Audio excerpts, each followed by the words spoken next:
कमर सीमा और उम्मीद है आप लोग ठीक होंगे। दोस्तों, थोड़े दिन पहले की बात है कि पाकिस्तान के जो फाइनेंस मिनिस्टर हैं इसहाक डार साहब, उन्होंने शाहजेब खानज़ादा को आई थिंक इंटरव्यू देते हुए कहा, पाकिस्तान के जियो न्यूज़ के बड़े सीनियर सहाफ़ी हैं, उनको इंटरव्यू देते हुए कहा कि हम जो है वो अमेरिका से पूछ के इजाज़त ले के तो रशिया से तेल मंगवा रहे हैं। और कहते हैं जब मैं लास्ट टाइम अमेरिका गया था तो मैंने उनसे कहा था कि हमारे लिए ऑप्शंस बड़ी कम है, हमें वो तेल मंगवाने दें रशिया से। देखें, यहाँ पे तो ज़ाहिर बात है पाकिस्तान की जो फॉरेन पॉलिसी कितनी को ज़्यादा आपको समझ लग गई होगी। लेकिन उससे भी बड़ी बात आज सुनें कि आज अमेरिका का एक चैनल है, उसको बिलावल भुट्टो जरदारी जो है उन्होंने इंटरव्यू दिया। बेसिकली एक पीबीएस न्यूज़ आर एक शो है, उसको जब उन्होंने इंटरव्यू दिया तो उन्होंने नई कहानी सुना दी। अब देखें, वो एक पाकिस्तानी जर्नलिस्ट हैं आमना नवाज, और उनके साथ थे जूडी वुडरुफ जो थे। उन्होंने पीबीएस न्यूज़ आर के नाम से एक शो किया, और उन्होंने जब रशिया के ऊपर सवाल किया कि आप रशिया से तेल ले रहे हैं, तो उन्होंने कहा हम तो परसू भी नहीं कर रहे और ले भी नहीं रहे रशिया से डिस्काउंटेड एनर्जी जो है या ऑयल वगैरह। अब मुझे ये समझ नहीं आती कि क्या इसहाक डार फाइनेंस मिनिस्टर साहब की बात मानी जाए या पाकिस्तान के फॉरेन मिनिस्टर की बात मानी जाए। दोनों अमेरिका आके अलग-अलग बातें कर रहे हैं। इसहाक डार ने ये कह दिया कि हम तो तेल जो है वो उनसे रिक्वेस्ट की कि हमारे पास कोई चॉइस नहीं, हमें लेने दें। तो उन्होंने कहा ठीक है जी, हमको कैप लगा रहे हैं तो उस कैप के बाद आप ले लीजिएगा रशिया से तेल। और साथ ही पाकिस्तान के जो एनर्जी के मिनिस्टर है वो रशिया गए और उन्होंने वापस आके कहा और बड़ा शोर मचाया मीडिया के ऊपर कि हाँ, हम तो वो तेल ले रहे हैं और हमारी बड़ी बात हो रही है उनसे। और फॉरेन मिनिस्टर अमेरिका पहुंच के कहते हैं हम तो तेल ही नहीं ले रहे। अब मुझे ये बताएं, 1 महीने के अंदर या 2 हफ्ते के अंदर इतनी बड़ी बातें। अब देखिए, वो कह रहा है कि जिसे वो कहते हैं ना कि अब बिलावल को पता है मैं अमेरिका आया हूँ। अगर मैं अमेरिका आया हूँ और मैं यहाँ पे बैठ के तो फैसला करने लगा हूँ कि मैंने अमेरिका से कोई मदद लेनी है, तो इस बात से मुकर जो कि रशिया से हम तेल लेने का प्लान कर रहे हैं। भाई, डॉक्टर जयशंकर को देखा क्या बातें करता है। डॉक्टर जयशंकर ने कहा, और उसने यूरोपियंस की आंखों में आंखें डाल के कहा और अमेरिकन की आंखों में आंखें डाल के कहा कि भाई हम तेल ले रहे हैं क्योंकि मेरे लिए इंपॉर्टेंट मेरी अवाम है, ये है प्रायोरिटी। और जबकि पाकिस्तान का जो फॉरेन मिनिस्टर है वो क्या कहानियां सुना रहा है। अब मजे की बात यह है कि आज डॉक्टर जयशंकर ने बिलावल को, जब एक यूएन सिक्योरिटी काउंसिल का एक सेशन हो रहा था तो उसमें दहशतगर्दी के ऊपर बहस हो गई। बिलावल भुट्टो ने भारत के जो वजीर आज़म हैं जो है उनको गुजरात का कसाब कहा, और जो कहा कि देखें कि इंडिया जो है वो किस तरह खिते के बाहर दहशतगर्दी करा रहा है। तो अब इंडिया के जो फॉरेन मिनिस्टर हैं उनके पास भी बड़ी चीज़ें थी। उन्होंने कह दिया जी उसामा बिन लादेन कहाँ से पकड़ा गया। उन्होंने जो है वो और तनकीद शुरू कर दी। उन्होंने फिर हिलरी क्लिंटन का वाकया सुना दिया कि देखिए जनाब, हिना रबानी खैर तो हमें ये बता रही हैं, लेकिन हिना रबानी खैर ही वजीर खारजा थी पाकिस्तान की, अमेरिका की, और वो आई और उन्होंने पाकिस्तान को कहा कि if you will grow vipers at your backyard they can bite you. इसका मतलब यह है कि अगर आप अपने घर के पीछे वाली जगह पे सांप पालेंगे तो वो आपको जो है वो तो बेसिकली वो रेफरेंस दे रही थी कि आपने अफगानिस्तान में तालिबान बनाए, फिर उन तालिबानों से भी आप मार खा रहे हैं। वो रोज़ाना जब उनका दिल करता उठ के आपको कभी किसी पाकिस्तान की जो है वो चमन से गोलियां चला देते हैं, कभी वो तोरखम से गोली चला देते हैं, कभी वो कहीं से आपको मार रहे होते हैं, कभी कहीं से कुछ कर रहे होते हैं। सो अब ये देखें कि ये चीज़ें जो हैं पाकिस्तान का, जिसे कहते हैं ना केस जो है, उस केस में भी बड़े झोल हैं। लेकिन ठीक है, हमें अमेरिका से मदद चाहिए, पाकिस्तान को अमेरिका से मदद चाहिए। आज की बात ये है, टू दिस डेट जब मैं आपसे बात कर रहा हूँ, पाकिस्तान के जो सेंट्रल बैंक के जो रिजर्व हैं वो $6.7 बिलियन के करीब पहुंच गए हैं। $6.7 बिलियन के। इसके अलावा जो जिसे आप कह लें कि बाकी जो इससे पहले 2019 में भी एक वक़्त आया था जब पाकिस्तान के जो सेंट्रल बैंक के रिज़र्व थे वो $6.64 बिलियन थे। अब और इसके साथ-साथ आप प्राइवेट बैंकों के भी डाल लें तो कोई ये 12-13 अरब डॉलर पाकिस्तान के पास फॉरेन एक्सचेंज रिज़र्व है। 230 मिलियन का मुल्क 12 ते और 7 अरब डॉलर बैंकों में पड़ा हुआ है। उसमें से 3 अरब डॉलर जो है वो सऊदी अरब का है, मेरा ख़्याल है 3 अरब को चाइना का है या यूएई का पड़ा हुआ है, और इस तरह तो मुल्क चला रहे हैं। और अमेरिका में आप देखें क्या पाकिस्तानी मीडिया इसके ऊपर बोलेगा? क्या पाकिस्तानी मीडिया बिलावल भुट्टो ज़रदारी से सवाल करेगा कि भुट्टो साहब, आपका फॉरेन फाइनेंस मिनिस्टर ये कह रहा है कि हम जो है वो आपसे जो है वो नहीं ले रहे, हम रशिया से तेल लेने की बात कर रहे हैं और हमने अमेरिका को मना लिया है। हमने अमेरिका को मना लिया है, ये आपका फाइनेंस मिनिस्टर कह रहा है। आपका एनर्जी मिनिस्टर रशिया जाकर कह रहा है हम तेल ले आए, हमारी बात हो गई है उनसे और तेल आना शुरू हो जाएगा। और आज पाकिस्तान ने वैसे जो है वो 10 रुपए लीटर पेट्रोल भी कम कर दिया। तो अब ये अब Russian oil on discounted price जो है, ये पाकिस्तान में हेडलाइंस बनी थी।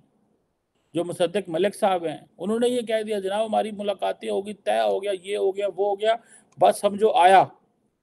और ईरान से उन्होंने कहा जी एलपीजी की डोनेशन आएगी। अब देखिए, ये अगर हम अपने अवाम के साथ, इसीलिए तो मैं कहता हूँ कि हमें सच बोलना शुरू कर देना चाहिए। जब आप मुश्किल में पड़ जाएं तो सच बोलना शुरू कर दें, आपके बहुत सारे मसले तो उधर ही हल हो जाएंगे। ये तो नहीं है कि बिलावल भुट्टो जरदारी अमेरिका आ रहे हैं। अब देखिए ना, जब से फॉरेन मिनिस्टर बने तीसरी दफा वो अमेरिका आ रहे हैं। भाई किस लिए अमेरिका आ रहे हैं? ठीक है, एक दफा वो आए, उनको बुलाया गया, दूसरी दफा यूएन सिक्योरिटी काउंसिल थी, आज फिर 7 महीने उनके लिए आ रहे हैं। अच्छा लगता है, ये नहीं है कि बुरा लगता है कि वो पाकिस्तान का मुकदमा लड़ रहे हैं, लेकिन उनके बारे में ये भी मशहूर है कि वो अपनी सीवी भी जो है वो तैयार कर रहे हैं। अब बिलावल भुट्टो जरदारी 35-36 साल का एक जवान लड़का है, लेकिन सारी पाकिस्तान की यूथ इमरान खान के पीछे लगी हुई है और बिलावल भुट्टो जरदारी के पीछे यूथ है ही नहीं है। ये बड़े इंपॉर्टेंट सवाल है, लोग सवाल करते हैं इनसे। मुझे किसी ने बताया इधर वॉशिंगटन डीसी में कि जी हमने सवाल किया बिलावल भुट्टो से कि आप तो यंग बंदे हैं, यूथ इमरान खान के पीछे लगी हुई है, आपके पीछे यूथ क्यों नहीं है? आपके वो आइडियाज क्यों नहीं है कि यूथ आपसे अट्रैक्ट हो रही है? लेकिन उनके पास कोई जवाब नहीं था। और ये सारे डबल माइंडेड, ये सारी डबल गेम है। मतलब एक पीबी सिर्फ अमेरिकन मीडिया को खुश करने के लिए, सिर्फ अमेरिकन मीडिया को खुश करने के लिए। आज देखें ना कि पीबीएस न्यूज आर में, ठीक है, वो आमना जंजुआ, आई थिंक आमना जंजुआ जो है, शी इज ये भतीजी हैं आसफ नवाज जंजुआ, फॉर्मर जो पाकिस्तान के आर्मी चीफ रहे, उनकी भतीजी हैं। But she is I think the first Pakistani ever or south Asian perhaps who is hosting this PBS NewsHour, जो कि बड़ी ऑनर की बात है for the Amna Janjua. I think she is a US citizen, but obviously this is something really very great. अब ये जो चीजें हैं कि ये एक तरफ आप डबल डबल बातें, नारे झूठे। अब आप पाकिस्तान ने वो जो दुनिया को दिया है, डॉसियर दिया है, अब उसको क्या पाकिस्तान फॉलो अप करेगा? कितना को कर लेगा? पाकिस्तान की तो जरूरियात ही और है। अब बिलावल भुट्टो जरदारी उस डॉसियर को फॉलो अप तो नहीं करने आ रहे। बिलावल भुट्टो जरदारी का प्रॉब्लम तो ये है कि ही वांट्स एन एक्सेप्टेंस। वो एक्सेप्टेंस चाहते हैं वॉशिंगटन डीसी में, ताकि लोग उनकी, अब इमरान खान जो है उनका प्रॉब्लम ही और है। इमरान खान बेसिकली तो अमेरिका से ताल्लुकात खराब करके बैठा हुआ है, और बिलावल भुट्टो जरदारी पहुंच पहुंच के अमेरिका आ रहा है क्योंकि उनको पता है 2024 में अगले साल इलेक्शन है। और आज भी वो, मतलब उसके वालिद साहब ने उनको बताया होगा शायद कि बेटा अगर हमने वजीर आजम बनना है तो हमें जो है वो वेस्टर्न ममालिक की, खासतौर पर अमेरिका की आशीर्वाद चाहिए। That is fine. अब बिलावल साहब जो हैं वो अमेरिका आए हैं, तो क्या वो यहाँ से क्या लेके जाएंगे या क्या मिलेगा? मुझे तो सिर्फ इतना पता चला है कि अभी तक फ्लड्स की बातें हो रही हैं, फ्लड का पैसा हम उनसे मांग रहे हैं। हमको यहाँ पे मल्टीलैटरल डिप्लोमेसी की बात तो नहीं कर रहे। देखिए, डॉक्टर जयशंकर तो अमेरिका आया, वो तो कह रहा है भाई आप जो है वो रिफॉर्म करें जो है यूएन सिक्योरिटी काउंसिल।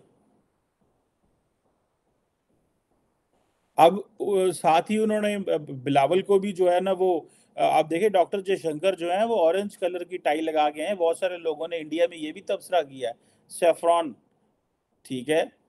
तो प्राइम मिनिस्टर मोदी भी जो है उनको ऑरेंज बड़ा पसंद है, योगी आदित्यनाथ को भी जो है वो ऑरेंज बड़ा पसंद है। ठीक है ना? आप समझ रहे हैं मैं क्या बात कर रहा हूँ। So this is the point I think that is very much important. अब पाकिस्तान को ये देखना है कि बिलावल भुट्टो जरदारी साहब अमेरिका आके क्या अपनी वाशिंगटन से क्या लेके जाएँगे? 8 दिन पहले रह के गए सितंबर में, उससे पहले भी 2-4 दिन रह के गए, अभी फिर 8 दिन के लिए आ रहे हैं। That is good. लेकिन क्योंकि बिलावल साहब के ऊपर एक और बात भी बहुत ज़्यादा आती है कि जब से वो वज़ीर ख़ारजा बने हैं, वो बाहर ही रहते हैं ज़्यादा टाइम। वो ज़्यादा टाइम बाहर रहते हैं, क्योंकि वो एक तो वो सीख रहे हैं फ़ॉरेन पॉलिसी, दूसरा वो प्लानिंग कर रहे हैं कि मुल्क की वो देख रहे हैं कंडीशन क्या है। जब वो फॉरेन मिनिस्टर बने तो उन्होंने पूरी दुनिया का जितना दौरा हो सकता था किया, और उस दौरे के बाद उन्होंने कहा कि हम तो दुनिया में आइसोलेट हैं। बाद में फॉरेन ऑफिस ने स्टेटमेंट से पीछे हट गया, फॉरेन ऑफिस ही स्टेटमेंट से पीछे हट गया। That is where the challenge is, that is where the challenge is. So ये जो चीज़ें हैं, ये जो डबल स्पीक इसे आप कह लें, मतलब मुझे तो इस चीज़ से बड़ी शर्मिंदगी हो रही है। भाई आप मीडिया को डिफेंड करें, आप उनको कहें, जिस तरह जयशंकर ने यूरोप और अमेरिका को कहा कि भाई यूरोप भी तो ऑयल ले रहा है, जितना यूरोप जो है वो पूरा जितना यूरोप ऑयल ले रहा है रशिया से, उतना तो डॉक्टर जयशंकर ने कहा कि हम एक शाम का ऑयल हमारा उतना लगता है। हमारी एक शाम का ऑयल जो है, मतलब जितना यूरोप ऑयल लेता है, वो तो सिर्फ हम तो थोड़ा सा ऑयल लेते हैं एक शाम तक के लिए, बस वो ऑयल है। ठीक है जनाब, और यूरोप कई गुना ज़्यादा जो है वो इंडिया से ऑयल लेता है, और 2 नहीं, 4 नहीं, 6 नहीं, 10 दफ़ा बड़ी जगहों पे उन्होंने जाके टोका, रोका, दुनिया को बताया, और उन्होंने कहा हम तो लेंगे, हम ऑयल लेंगे। क्वेश्चन ये नहीं है कि आप ज़रूरी नहीं है आप उनको कोई किसी को वेस्ट को नाराज़ करना है। जब फाइनेंस मिनिस्टर आके अमेरिका में फाइनेंस मिनिस्टर ने कहा मैंने वॉशिंगटन में पाकिस्तान एम्बेसी के अंदर बैठ के एम्बेसडर के सामने और स्टेट डिपार्टमेंट के लोगों को कन्विंस किया कि हमें ऑयल चाहिए और हमें ऑयल लेने दें, और वो उन कहते हैं उनकी बड़ी मेहरबानी वो मान गए, और फॉरेन मिनिस्टर ये लफ्ज़ बोल दे कि ना तो हम परसू कर रहे हैं, मतलब हम कोशिश भी नहीं कर रहे और हमने लिया भी नहीं है। तो आप देख लें फिर तुसा इत्थे ओ की कहंदे ने इत्थे बस ए चल रहा है। तो ये है वो प्रॉब्लम। सो क्वेश्चन जो आ जाता है कि जो पाकिस्तानी मीडिया बातें उठाएगा, वो तो फिर यही उठाएगा ना कि बिलावल ने झूठ बोला सबसे पहले तो। सबसे पहले तो झूठ बोला बिलावल साहब ने। जो डॉक्टर जयशंकर को तो बयान दिए ही दिए, उनको तो दबाया ही दबाया, और डॉक्टर जयशंकर ने आगे से उल्टा दबाया। ठीक है जनाब, उनकी बातों के भी आप देखें ना, अगर उसामा बिन लादेन पाकिस्तान से जो है वो निकले, तो फिर दुनिया बातें तो करेगी ना। एक एक वो 20-25-30 साल का इवेंट है वो वाला। और इंडिया जिस तरह दहशतगर्दी के इशू के ऊपर आजकल वो पॉलिटिक्स कर रहे हैं, वो तो आप देखिए ना, वो दुनिया को बता रहे हैं हम तो अदारा बना रहे हैं दहशतगर्दी को काउंटर करने के लिए, टेरर फाइनेंसिंग के लिए, ये वो आगे पीछे, और वो कहते हैं वो चैंपियन बना। अभी नरबानी खैर जो पाकिस्तान वो हिलरी क्लिंटन पाकिस्तान आके कह गई, सारा इंडियन मीडिया, और बात वो साबित भी हो जाती है, जब तालिबान आपको रोज़ाना गोलियां मारते हैं, टीटीपी आपको मारती है, लेकिन हम दुनिया के सामने पूरी कहानी नहीं रखते कि ये तालिबान किस तरह बने, किन हालात में बने, क्या हुआ था उस वक़्त, इंटरनेशनल कम्युनिटी क्या कर रही थी, किस-किस मुल्क ने इन तालिबान को बनाया। और फिर हमने कहा यार कि ये अमेरिका ने तो चले जाना है अफ़गानिस्तान से, तो हमने ही इनसे डील करना, लिहाज़ा इनसे ताल्लुकात अच्छे रखो। हमने अमेरिका और दुनिया को भी नाराज़ कर लिया, और आज तालिबान जो है वो भी हमसे नाराज़ हैं, वो कह रहे हैं आप उस वक़्त डबल गेम कर रहे थे हमारे साथ। सो हमें ये जो सीधी बात है वो करनी चाहिए। ज़रूरी नहीं हर दफ़ा सच जो झूठ बोला जाए, सच बोलना भी थोड़ा बहुत जो है ना वो बहुत ज़रूरी है। अगर हम थोड़ा बहुत सच बोलेंगे, तो बहुत सारे हमारे मसाइल जो हैं वो अच्छे हो जाएँगे। अब ये कह देना कि जी पाकिस्तान जो है वो एक तरफ रशिया से तेल नहीं ले रहा और एक तरफ रशिया से तेल ले रहा है, कमाल हो गई। ये फॉरेन मिनिस्टर ही अगर क्लियर नहीं है, अगर आपकी सरकार ही क्लियर नहीं है, अब ये ना हो कि ये कह दें कि फॉरेन मिनिस्टर पीएमएलएन का है, दूसरी जमात का, और फाइनेंस मिनिस्टर पीपल्स पार्टी का। पीपल्स पार्टी अमेरिका से ताल्लुकात ठीक करना चाहती है, और फाइनेंस मिनिस्टर जो है वो आके तरले कर गया अमेरिकियों के, भाई कि ये हमें थोड़ा डिस्काउंट दें, इस तरह हमारे साथ ना करें। और उधर जो है डॉक्टर जयशंकर जो है वो धंधनार है। सो मेरा ख्याल है कि सीधी बातें करनी चाहिए। अगर डॉक्टर जयशंकर ने अगर आपको कोई बात की है, तो आप उसका भी टका के खुला जवाब दें। आप जवाब दे सकते हैं। ये नहीं है कि जवाब बनता नहीं है। आपने जो डॉसियर दिए हैं उनकी बात करें और बहुत सारी चीज़ें हो सकती हैं। लेकिन सीधी बात तो करें, खरी बात करें ना। ये नहीं कहेंगे जी हम तो रशिया से परसू भी नहीं कर रहे हैं। फाइनेंस मिनिस्टर और एनर्जी मिनिस्टर चीखें मार रहे हैं कि हमारी डील होगी, आप कह रहे हैं हम तो परसू ही नहीं कर रहे। कितनी छोटी और गलत बात की है। एंड आई एम श्योर कि इसका बिलावल से जो है ना वो मीडिया लेन देन करेगा, एंड आई एम श्योर, और करना भी चाहिए। स्टार्ट स्पीकिंग जो है ना ट्रुथ, सच बोलना थोड़ा सा शुरू कर दें, ज़्यादा लंबा चौड़ा सच ना बोलें। आप जवान हैं, 35-36 साल के, एक ज़बरदस्त किस्म के आप पॉलिटिशियन हैं। आपकी बड़ी ग्रूमिंग हुई है बिलावल भुट्टो साहब। आपका ये काम नहीं है कि आप इस तरह की अमेरिकन्स को खुश करने के लिए करें। ठीक है, अमेरिका वैसे ही हमसे खुश है। अमेरिका को हमसे कौन-सी नाराज़गी है पायन? अमेरिका से हमारे से बड़े अच्छे ताल्लुकात हैं। अमेरिकन्स जो है वो लेकिन बिलावल साहब को शायद ये होगा कि अगर मैंने ये कह दिया हाँ जी रशिया से तेल ले रहे हैं, तो ये ना हो कि मेरा वाशिंगटन का ट्रिप ही ख़राब हो जाए। मैं आपको अंदर की बात बता दूँ। सो बजाय इसके कि वो कहते हैं कि मैंने भी ट्रिप शुरू किया है और आते ही मैंने मीडिया, क्योंकि मुझे पता चला इन्होंने आगे और भी इंटरव्यू देने हैं, CNN इधर-उधर भी इंटरव्यू देने हैं। तो लिहाज़ा इन्होंने वो सवाल ही किल कर दिया। ये चीज़ है, लेकिन ये सवाल किल नहीं हुआ, ये सवाल डबल और ताकत से ये सवाल बिलावल से होना है। क्योंकि फिर फाइनेंस मिनिस्टर और दूसरे मिनिस्टर्स की जो प्रेस कॉन्फ्रेंसेज़ हैं वो सामने लेके आएँगे, और भी तो मीडिया वालों के पास रिसर्चर होते हैं कि वो उन्होंने कच्चे तो नहीं, उन्होंने पता सारा की होंडे। Anyhow, thank you very much.